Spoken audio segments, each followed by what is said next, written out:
বোন আমার, 12 বছর 15 বছর বয়সে তুমি কেন বিবাহের পূর্বে আরেকজনকে তোমার শরীর ধরতে দাও? আর যুবক ভাই আমার, কি বলিস কি তুই? এই পৃথিবী আর পৃথিবীতে যা আছে এর চেয়ে মূল্যবান হচ্ছে এই মেয়েটা। তো এরকম মূল্যবান একটা জিনিস ওর ধরে ছুঁয়ে তুই ওকে ওর মূল্য কমিয়ে দিবি? এত বড় জুলুম ওর প্রতি তোর! তুই আল্লাহকে ভয় করিস না তাই বলে এতটা? কি বলিস তুই? তুই কি কারো গাড়ির গ্লাস ভাঙছিস জীবনে? না। কেন ওর লস হবে? তুই কি কোনোদিন কোনো মানুষকে ঘুষি দিছিস? না। কারণ তাহলে ও বেচারা কষ্ট পাবে। তুই কি জীবনে কারো পেটে ছুরি ঢুকাই দিছিস? না। ও মরে যাবে, তাহলে ওর ফ্যামিলি ক্ষতিগ্রস্ত, লসে পড়ে যাবে। তুই কি কারো টাকা মারছিস কোনোদিন? না। তাহলে ওর ফ্যামিলির টাকার কারণে কষ্ট পাবে। তাহলে তুই কেন তুই এত ছোট ছোট বিষয়গুলো খেয়াল রাখিস যে আরেকজনের লস হবে? তাহলে তুই এই মেয়েটার জীবনটাকে তুই কি করলি? তুই পুরো পৃথিবী আর পৃথিবীতে যা আছে সবকিছু বিক্রি করলে যে সম্পদ হবে, সবকিছু অর্জন করলে যে অর্জন হবে, এর চাইতে মূল্যবান তুই ওকে সতীত্ব থেকে বের করে নিয়ে আসলি? তুই তোর সামান্য ডিজায়ার ফুলফিল করার জন্য, যেটা আল্লাহ তোর জন্য বৈধ করেছে, কবুল বললে তোর বাপের দোষ, আল্লাহর তো দোষ না। তোর বাপের দোষ, সমাজের তো দোষ না। তোর বাপ তোকে বিয়ে করে না ভাই আমার। তোর বাপ মনে করে তুই ছোট, 18 বছর বয়স তোর বাপ মনে করে তোর বাপ 16 বছর বয়সে হস্তমৈথুন করছে, তোর 22 বছর, তুই এখনো ছোট নুনু খাস, দুধু খাস। তোর বাপের অজ্ঞতা, ইসলামের দোষ দিবি কেন তুই এটা? তোর বাপ 13 বছর বয়সে চাস্তবন জাটতবন নিয়ে পালাই গেছে, এরপরে সবাই মিলে ধরে আনছে। এরপরে তোর বাপের তোর দাদারা বলছে কলিযুগ শেষ হয়ে গেছে। 20 বছর আগের কথা বলতেছে। তোর বাপ 14 বছর বয়সে লুকায় লুকায় খেয়েছি ওই কি। আরে ভাই, আপনি শহরের ভাই, শহরের বয়স করতে হয়েছে, হ্যাঁ? আর সব মানুষ শহরে গেলাম, আমি দেখছি তো ঢাকা শহর খালি হয়ে যায় কেন তাহলে ঈদে? আমারে বলেন না যে আমরা না ঢাকা শহরে থেকে কিছু বুঝি না, হ্যাঁ? এবার বলবেন না আমাকে, আমি বাংলা পড়ি না, একটু পড়ি, এবার বলার দরকার নেই আমাকে, না?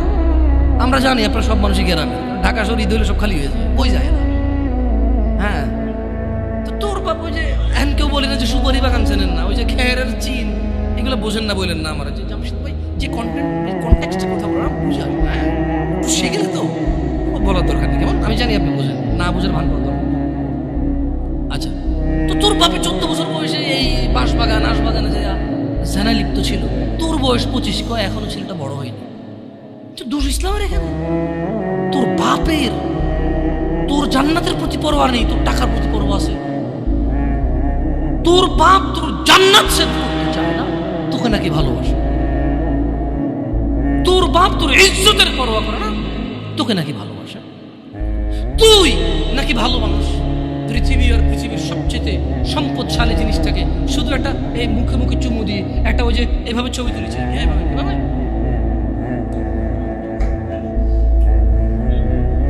এরপরে ফোল্ডার বানায়, ফোল্ডার লক করে রাখছে যাতে কেউ না জানে। এরপর ওই মায়ের বিয়ে ঠিক গেলে ধমক দেয়, ছবি পাঠাবো একটা। সামান্য ডিজায়ার যেটা তোর হালাল ভাবে আল্লাহ দিয়েছে, একটু সবর কর, একটু সবর কর। তুই ক্লাস 5-এ পড়তেছিস, 6-এর জন্য ওয়েট করতেছিস না? তুই ক্লাস 8-এ পড়িস ভাই আমার, ছোট পিচ্ছি সোনামণি ভাই আমার। তোকে আমি আমার মাথায় রাখি, তুই বলছিস রাগ করিস না, তুই বললে আমি না অত তো সিনেমা নাটক দেখি না, তোরাই কস, তুই বললে আপন, তাই তোরা আপন করে বলতেছি। আবার কইস না হুজুরের ব্যবহার খারাপ। উনি তুই করে কেন বল, উনি এভাবে কেন কথা বলেন, নিজেকে কি মনে করে? না, তোরাই ডায়লগ দিস, আসলে তুই বললে আপন মনে। আমি এই জন্য ভাই তোরা আমার কইছিস তুই বললে আপন, আমি তো সৌদি আরব বড় হয়েছি, আমি তো দেশে বড় হই নাই। আমি আসার পর সব ডাইরেক্ট দেখছি, আসলে আপন জনকে তুই বলে, হ্যাঁ তুই বললে আপন মনে। আমি তোরা আপন মনে করি, কারণ 1450 বছর আগে আল্লাহ আমার কাছে তুই আমার ভাই। কত আপন তুই চিন্তা কর, তোরা তুই গুমনা কারে কমরে ভাই আমার। তুই আমার আচরণে যাইস না, হ্যাঁ? তুই আমার কত পুরনো ভাই তুই জানিস? আমার মায়ের পেটের ভাইটা আমি যেদিন জন্ম হয়েছি বুঝতে পারছি, সেদিন আমাকে আমার বাপ মা, আমার পরিবেশ বলছে আমার মায়ের পেটের ভাই। কিন্তু অ্যাজ এ মুসলিম তুই আমার ভাই, 1450 বছর আগে এটা ঘোষণা হয়ে গেছে পৃথিবীতে। তোকে যদি আমি তুই না বলি, আদর করে না বলি, আপন না মনে করি, কাকে মনে করবো রে? তুই তো আমার তুই তো আমার আপন। এমন করিস না ভাই আমার, তোর বয়স সবে 14 বছর। একটু অপেক্ষা কর, একটু অপেক্ষা কর। তোর বাপ বিয়ে করেছে, তুই পৃথিবীতে আসছিস, তুই এমনি এমনি আসিস না। তুইও বিয়ে করবি, তুইও পৃথিবীর সমস্ত সুখ পাবি ইনশাআল্লাহ। তোর ছেলে সন্তানও এমনি এমনি আসবে না, তুইও আল্লাহর দেওয়া নিয়ামত উপভোগ করবি এবং আল্লাহর প্রশংসা করবি। অপেক্ষা কর ভাই আমার, অপেক্ষা কর। খবরদার, বেখেয়ালি হওয়া যাবে না, বেখেয়ালি হওয়া যাবে না। আর নিজের সামান্য ডিজায়ারকে ফুলফিল করার জন্য পৃথিবীর সবচেয়ে দামি সম্পদটাকে সবচাইতে সস্তা নিকৃষ্ট করে দেওয়া যাবে না। কেমন? বিয়ের পূর্বে কোনো মেয়ের গায়ে হাত দিবি না ভাই আমার, খবরদার। বিয়ের পূর্বে কোনো মেয়ের সাথে কথা বলবি না, খবরদার। তোর যোগ্যতা নেই ওর সাথে কথা বলার। তুই কে রে? বামন হয়ে চাঁদের দিকে হাত বাড়াবি না। আমার বোনরা চাঁদ, ওয়াল্লাহি যেদিন ইসলামী শাসন আসবে, যেদিন ইমাম মেহেদী আসবে, যেদিন ঈসা আলাইহিস সালাম আবার আসবে, ওনার বন্ধের উপর যারা হাত দেবে উনি হাত কেটে ফেলবে। তুই বামন হয়ে চাঁদের দিকে হাত বাড়াইস না। আমার বোনরা চাঁদ, ইসলাম মেয়েদেরকে চাঁদ বলেছে আর তোকে বামন বলেছে। বেটা তুই বেটা ছেঁড়া খাতায় শুয়ে লাখ টাকার স্বপ্ন দেখিস, বিয়ের আগে মেয়ের গায়ে হাত দিস? তোর সাহস কত? তোর সাহস কত? তুই জানিস না মুহাম্মদ সাল্লাল্লাহু আলাইহি সাল্লাম বলছে নেক স্ত্রী দুনিয়াতে যা আছে ওর চেয়ে বেশি উত্তম। তুই কি করে ওর গায়ে হাত দিস বিয়ের আগে? তোর সেই যোগ্যতা আছে বল? তোকে আল্লাহ জাহান্নামে ফেলবে, তোকে আল্লাহ জ্বলন্ত আগুনে নিক্ষিপ্ত করবে, তোর শরীর পচবে, তোর শরীরের গন্ধে জাহান্নামীরা থাকতে পারবে না। তোকে এত নিকৃষ্ট শাস্তি কেন? কারণ তুই এত বড় জঘন্য কাজে লিপ্ত হয়েছিস। আমারে বুঝাস না মেয়েরা খারাপ, মেয়েরা খারাপ। আমি তো এত খারাপ দেখি না, তুই কোথায় তো খারাপ দেখিস? আমি তো দেখি তুই বেটা টেনে পড়িস মাত্র। তোকে আমি ছোট করে দেখছি না বেটা। তুমি বের হও, ছবি পাঠাও, ছবি পাঠাও, নাহলে হাত কেটে ফেলবো আমি। দেখো আমি বিষের বোতল নিয়ে আসি, ছবি পাঠাও। তুই বেটা আমার বোনটাকে বেটা ফুসলেছিস বেটা। ফাজিল, মেয়েরা খারাপ, মেয়েদের খারাপের কারণে দুনিয়া। তুই কে রে? তুই কি? মেয়েরা খারাপ? শোন, আমাদের গ্রামে প্রবাদ আছে, ধর্মীয় কথা না এটা। এখন যেটা বলছি এটা প্রবাদ, এটা ধর্মীয় কথা না। কোনো মেয়ের যদি একবার হাঁটুর উপরে কাপড় ওঠে আর নামে না বেটা। তুই উঠাইছিস হাঁটুর উপরে কাপড়, ও উঠায়নি। হাঁটু পর্যন্ত তুই উঠাইছিস আর এখন সে নামাচ্ছে না। তুই মনে করিস তুই বেঁচে গেছিস না? তুই মনে করিস তোর জিনাই জেনা না? না বেটা, ও তোর সাথে জেনা করেছে, এরপরে তোকে বাদ আরেকজনের সাথে করবে, আরেকজনের সাথে। আর তুই সূচনা, তুই ওকে শিখেছিস, সব গুণা তোর উপরে আছে বেটা। তুই নিজের ছোট পাপিষ্ট মনে করিস না? তুই মনে করিস কি হয়েছে, আমি তো একটা চুমাই নিছি। আমি তোকে বলছি ছবি তুলে পাঠাও, টয়লেটে যাও, ব্লাউজ খুলে ছবি তুলে পাঠাও, জামা খুলে ছবি। ফাজিল, আল্লাহ তোকে হেদায়েত দিকে। আমিন। ভয় পা, ভয় পা, আল্লাহকে ভয় পা ছোট ভাই আমার। সবাই বুড়া হয়ে মরে না, বহু মানুষ যৌবন্ত অবস্থায় মরে যায়।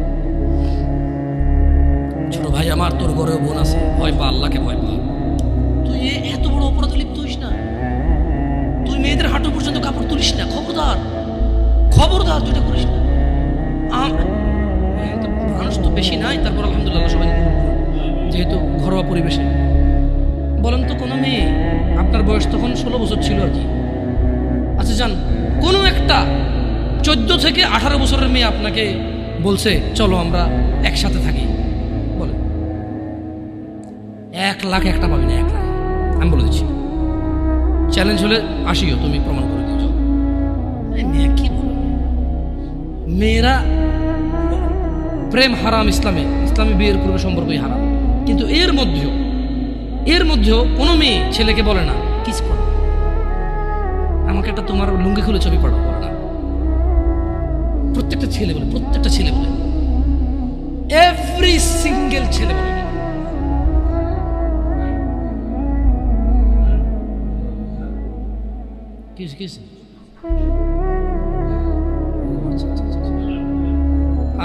ঠিক আছে, বন্ধ করবো। জানালা না, মানুষের কষ্ট দিন না, মানুষকে কষ্ট দিন না, জানালা বন্ধ করে দিন। আপনার সাউন্ডটা আরো একটু করে কেমন, মানুষজন যাতে কষ্ট না পায়, কেমন? কারণ সবাই বাধ্য না, সবাই বাধ্য না তো। না না ঠিক আছে, না না, জানালাগুলো বন্ধ করে দেন, মানুষ যাতে কষ্ট না পায়, কারণ সবাই তো বাধ্য না। আর সাউন্ড সিস্টেমটাকে আরো কি করবেন, মানে এরপরের হালাকা নিচে আপনি মাইক লাগাবেন, মাইকের সাউন্ড লিমিট করবেন। আপনি দেখেন এটা তো টেকনোলজিক্যাল ব্যাপার, রাইট? আমি আপনাদেরকে অনুরোধ করবো, এরপরে আরও অনেকেই আসবে, রাইট? প্রতি মাসেই হয়তো আসে। আপনাদের যেখানে যেখানে যারা যারা বসে সংশ্লিষ্ট ওই এরিয়াতে যাতে সাউন্ডটা সীমাবদ্ধ থাকে। নিচতলায় তো আর এখানকার সাউন্ড যাবে না, নিচতলায় আলাদা একটা সাউন্ড ওই যে লাগাই দেন, মাইক্রোফোন লাগাই দেন, মানে স্পিকার, সরি। নিচতলায় কি আর একটা, আর মাটিতে বাড়ি দিলে কে চেতে ওঠে, এটা তো হয়। যাই হোক, তো তোমরা এই অন্যায়টা করবা না।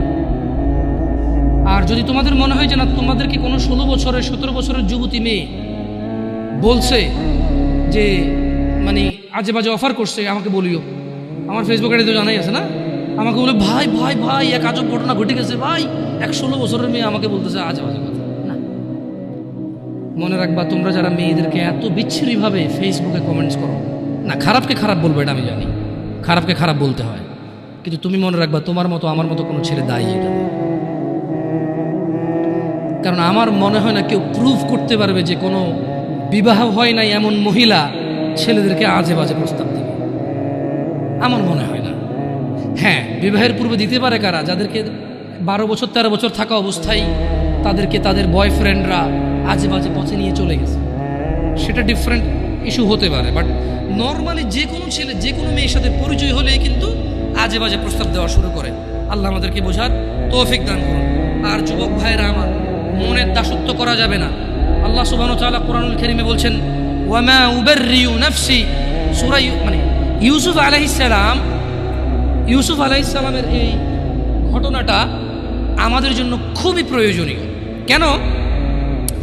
এখানে আল্লাহ সুবহানাহু ওয়া তাআলা সূরা ইউসুফের মধ্যে ইউসুফ আলাইহিস সালামের একটা তথ্য তুলে দিয়েছেন আমাদেরকে। কি? ওয়ামা উবাররিউ নাফসি।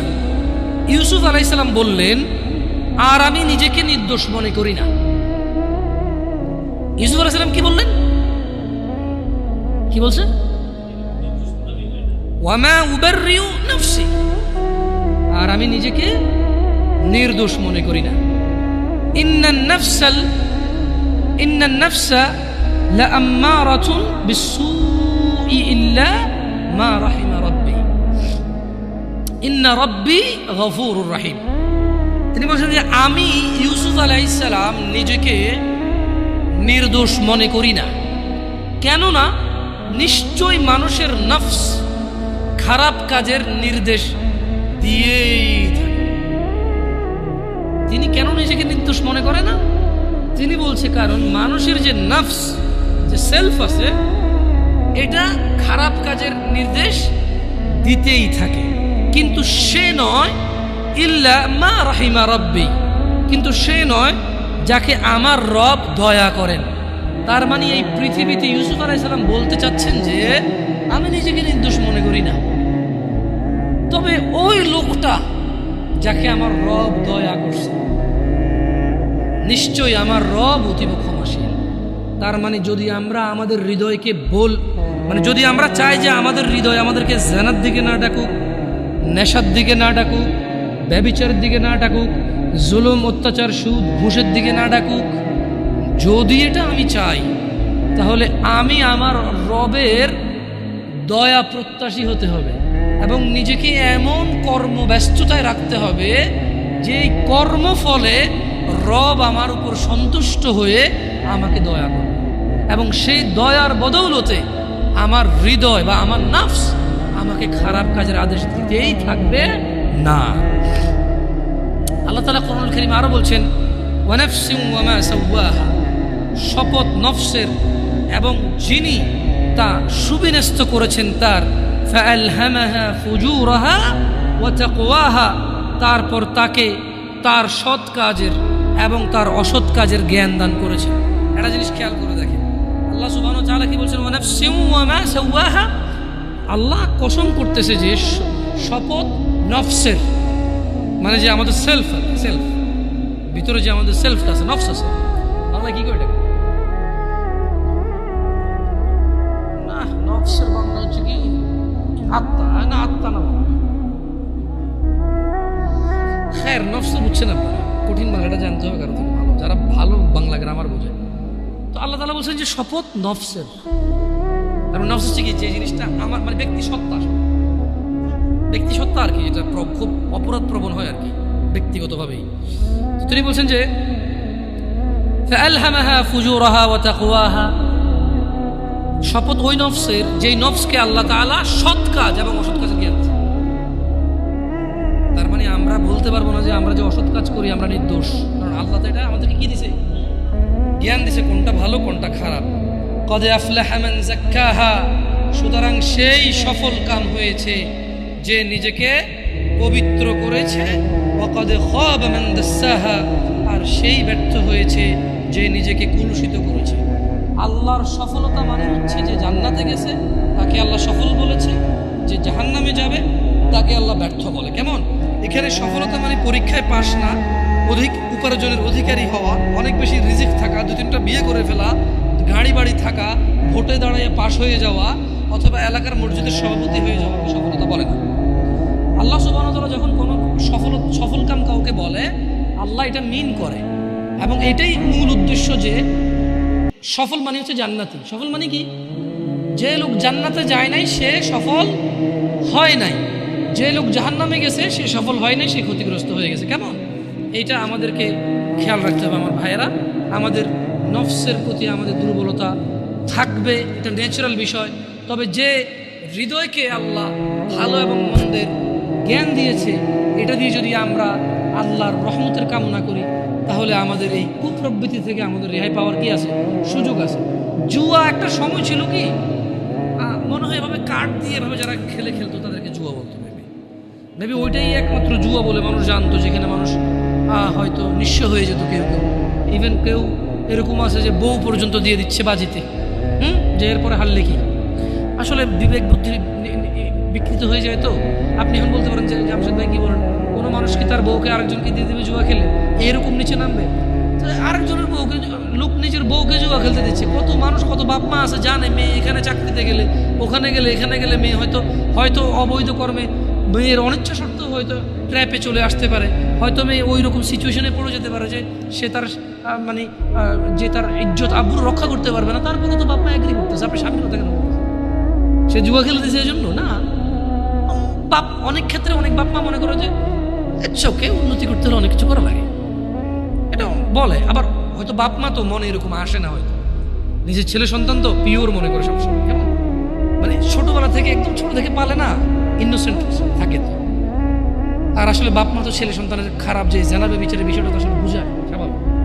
এটাই তো আল্লাহর দয়া যে বাবা মা ভাই বোন সম্পর্কটা তো পবিত্র রেখেছে আল্লাহ সুবহানাল্লাহ। সো যুবকদের বেশি একটা ছক্কা লুডু কয়দিন আগে ছিল, ছক্কা লুডু কেমন, এটা তো এটা বলছি যে কি এটাকে জুয়া বলে আর কি, এটা তো জুয়া। প্রবলেম হচ্ছে এখন ইউটিউবে ওয়াজ দেখতে গেলেও জুয়ার অ্যাড আসে। মানে একটা সময় জুয়া খেলতো মানুষ, ফসলি জমিন কেটে ফেলছে মধ্যখানে গিয়ে, হ্যাঁ একটা কারো পরিত্যক্ত বাড়ি, প্রচুর গাছপালা, ভিড়, কবরস্থান, ওটার ভিতরে ঢুকে কার্ড খেলতো। হ্যাঁ, অথবা কারো বউ আজকে বাসা নেই, বলছে দোস্ত চলে আসো আমার এখানে হবে। আরো বড় লোকেরা বাগান বাড়ি বানায় ফেলছে জুয়া খেলার জন্য, নেশা করার জন্য। কিন্তু এখন প্রবলেম হচ্ছে এটা পাবলিসিটি হচ্ছে যে খেলা আসে। আচ্ছা, এটা হবেই বা না কেন? এখানে অনেকে ক্রিকেট প্রেমী থাকতে পারে, এটা আপনার ব্যাপার। আমি ক্রিকেট সম্পর্কে খুব বেশি বুঝি না, এই জন্য ভালো মন্দ বলতে পারবো না। তবে এতটুকু বলবো, কোয়েশ্চেন করবো আর কি। ক্রিকেট তো এখন অনেকে পেশা হিসেবে নিয়েছে, রাইট? প্রতি বছর সার্কুলেশন দিয়ে বাংলাদেশ জাতীয় দলে কতজন খেলোয়াড় নেওয়া হয়?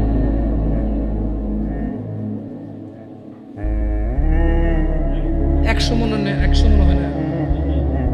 100 খেলোয়াড় তো নিয়োগ হয় না। 16 কোটি মানুষ কিন্তু উদ্বুদ্ধ হয়ে খেলাতে। অমুকে গাড়ি করে ফেলছে ক্রিকেট খেলে, তমুকে বাড়ি করে ফেলছে ক্রিকেট খেলে, অমুককে সারা দেশে চিনে গেছে, অমুক সেলিব্রিটি হয়ে গেছে, রাইট? একটা দেশের যারা দেশের অর্থনীতি নিয়ে কাজ করে, আমি জানি না ওনারা কি চিন্তা করে আল্লাহু আলাম, হয়তো তাদের চিন্তা আরও বেটার, হয়তো আমার অল্প জ্ঞানে বুঝে আসে না, তাই আমি ওনাদের দোষ ধরবো না। তবে আমার অবুঝ মনে প্রশ্ন জাগে, 50 জন মানুষ নিয়োগ হয় না একটা চাকরিতে। পুরো বছরে 365 দিনে 50 জন মানুষ চাকরি করার সুযোগ নাই, কিন্তু পুরো রাষ্ট্রের মানুষ এটাতে পরিশ্রম করে, শিখে।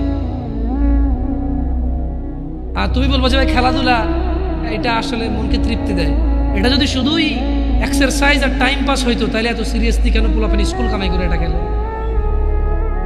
যদি এটা শুধুই টাইম পাস আর এনজয় হইতো তাহলে আরো এই যে বাজিটা যেগুলো কেন হবে? আর নতুন করে তো এগুলোও দেখি হাতের মধ্যে রবার নেয়, দুই বন্ধু মুখের মধ্যে বাঁশি ঢুকাই দেয়, এইভাবে রবার টান দিয়ে আমার বাঁশি বাজতে হেরে গেছে। দেখছো ওটাও খেলা, কিন্তু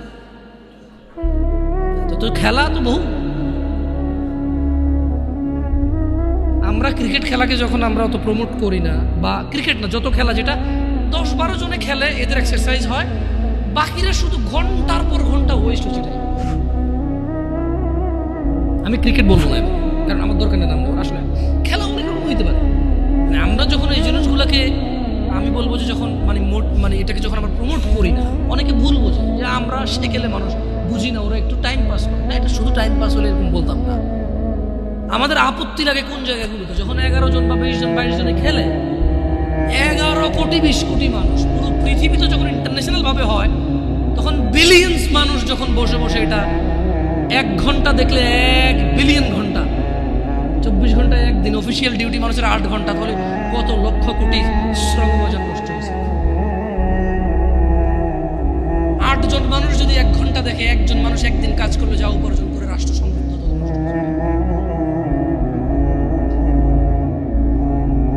এখন বলবো তাহলে কি লাইফে কি কোনো এনজয় থাকবে না? না, খেলা বহু আছে যেটা শরীরের এক্সারসাইজ হয়, এবং যারা খেলে তারা নিজের খেলা নিয়েই ভাই ব্যাটিং আমার, ভাই বোলিং আমার, এরকম লাগে যায় না, ওটা দেখো খেলা। বাকিরা তো কিছুই কোনো অ্যাক্টিভিটি নেই, ওর খেলা হইলো কেমনি? খেলা দেখাও খেলা নাই।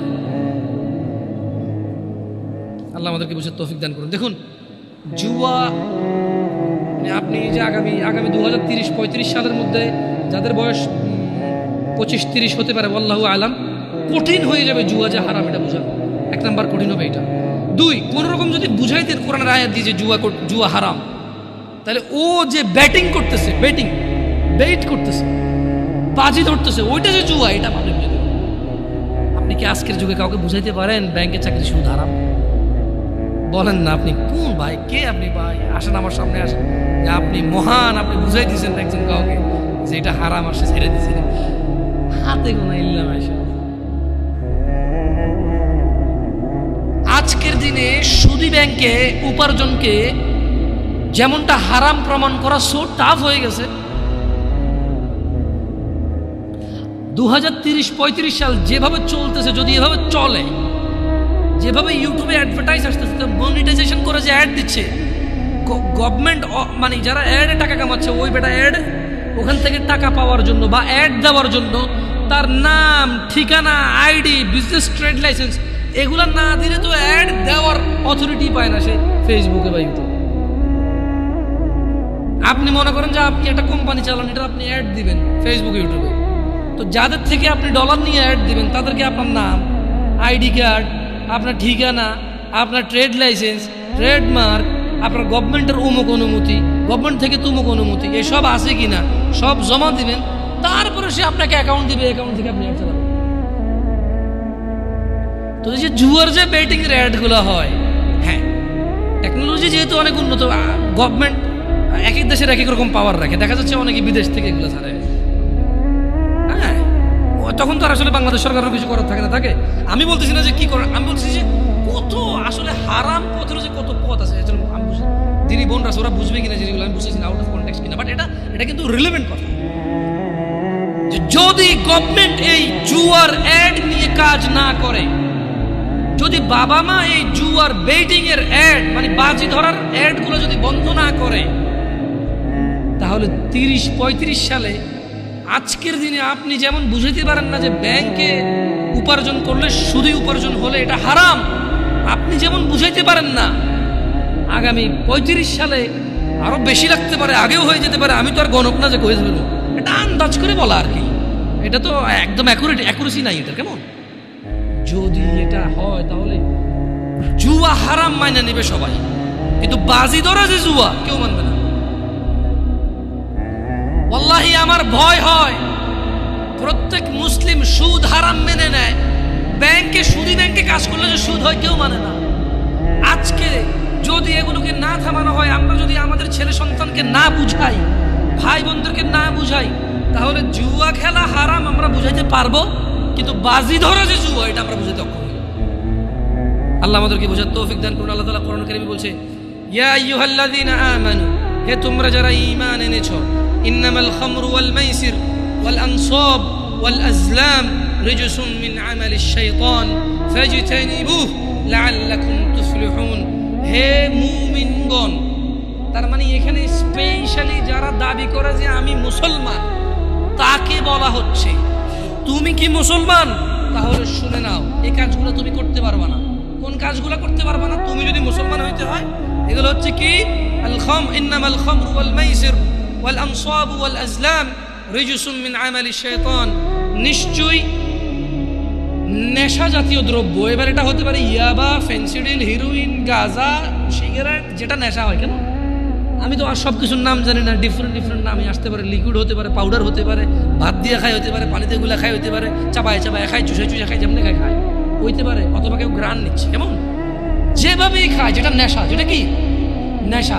আল্লাহ বলছে যে তুমি মুসলিম, তবে তুমি শুনে নাও, নিশ্চয়ই নেশা, জুয়া মানে এই যে বাজি ধরাটা, হ্যাঁ, পূর্তি পূজা, পূজার বেধি ও ভাগ্য নির্ণয়, মানে গণকের কাছে যারা যায়, কেমন এই ভাগ্য নির্ণয় করা স্বর কেবল ঘৃণার বস্তু, শয়তানের কাজ। জুয়া খেললো যে শয়তানি করলো সে, মদ খেলো যে শয়তানি করলো সে, গণকের কাছে গেল যে শয়তানি করলো সে, এগুলো শয়তানের কাজ। আল্লাহ তাআলা বলছে যে তুমি যদি মুসলমান হও, ফাজতানিবু, কাজেই তুমি এটা থেকে কি করো? নিজেকে বিরত রাখো। কেমন কাজে? তোমরা সেগুলো বর্জন করো, লাআল্লাকুম তুফলিহুন, যাতে করে তোমরা সফল হও। তার মানে যদি কেউ জান্নাতে যেতে চায়, সে জুয়া খেলতে পারবে না, নেশা করতে পারবে না, গণকের কাছে যেতে পারবে না। আরো হাজার নিষেধ আছে, এগুলো খুব ভ্যালুয়েবল নিষেধাজ্ঞা, যেগুলো আপনাকে জান্নাত থেকে বিমুখ করে দেবে। জিনা ব্যভিচার যদি সলভ হয়ে যায়,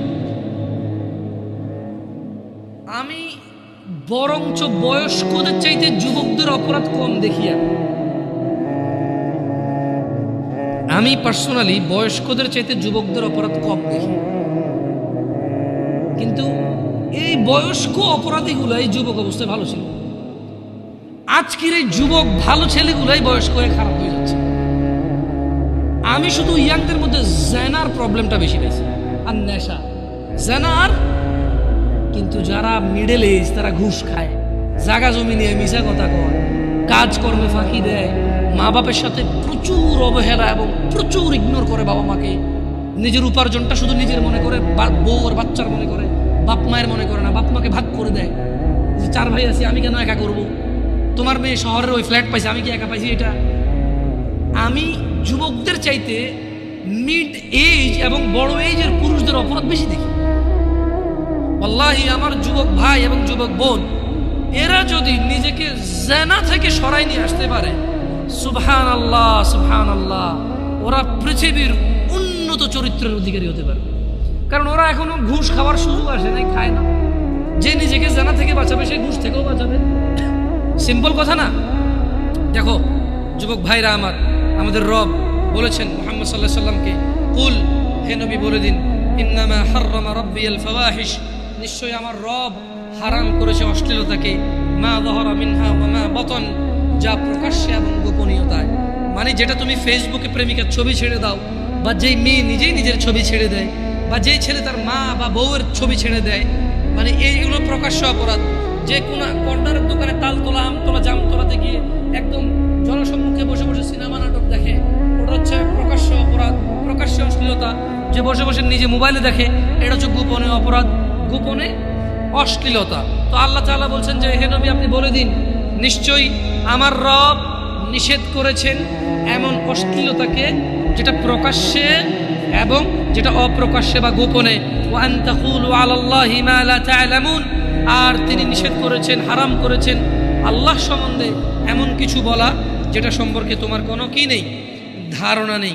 দেখুন যুবক ভাই ও বোনরা আমার, আন আবি হুরায়রা রাদিয়াল্লাহু আনহু قال قال النبي صلى الله عليه وسلم لا يزني الزاني حين يزني وهو مؤمن, নিশ্চয়ই কোনো জেনাকারী যখন জেনা করে, জেনা অবস্থায় তার ঈমান থাকে না, সে বেঈমান থাকে, তখন ওয়ালা ইয়াশরাবুল খামরা হিনা ইয়াশরাবু ওয়া হুয়া মুমিন, এবং কোন নেশাগ্রস্ত ব্যক্তি যখন সে নেশা করে তখন সে মুমিন অবস্থায় থাকে না। কেমন? এই জিনিসটা আমাদের খুবই খুবই গুরুত্ব দিয়ে ভাবতে হবে। যখন কেউ জানা করে, মুহাম্মদ সাল্লাল্লাহু আলাইহি ওয়াসাল্লাম বলছেন যে তখন তার ঈমান থাকে না।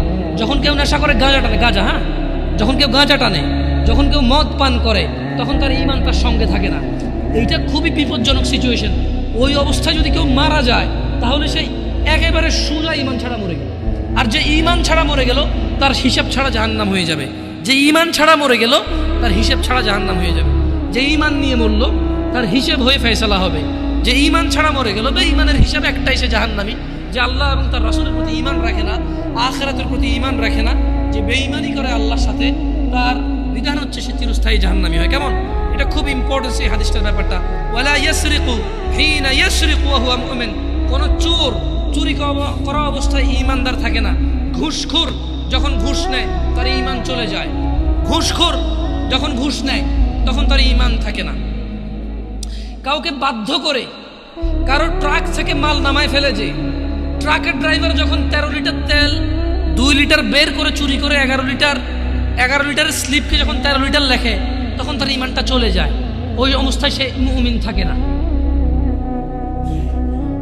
যখন কোনো কর্মজীবী মানুষকে বলেছে তুমি এই কাজটা করবা, সে কাজ করে, বিশ্রামের প্রয়োজনে বিশ্রাম করে, কিন্তু সে কাজ করে, বিশ্রাম করে।